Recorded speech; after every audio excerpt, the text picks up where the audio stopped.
The British Royal Train is essentially a palace on wheels, and its history is as much about the evolution of luxury as it is about the changing role of the monarchy.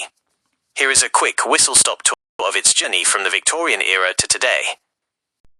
The Victorian origin, 1842. While the first royal carriage was built for Queen Adelaide in 1840, it was Queen Victoria who truly embraced the rails.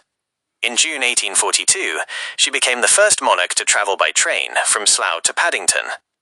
The vibe, she initially found the speed, about 30 miles per hour, quite terrifying.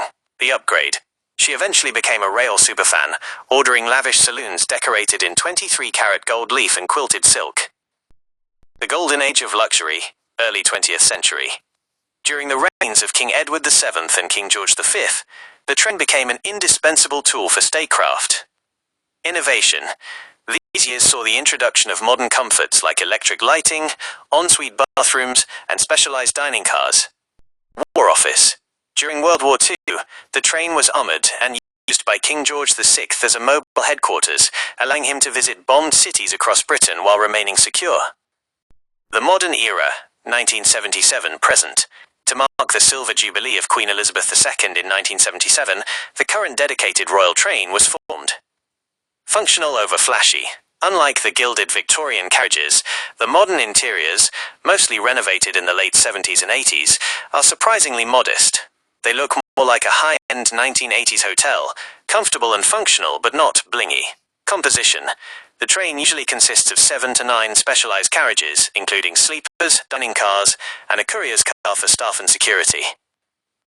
Usually restricted to 70 miles per hour for a smoother ride, and to avoid spilling the tea. Power. Currently hauled by Class 67 locomotives, often named Royal Sovereign and Queen's Messenger. Fuel.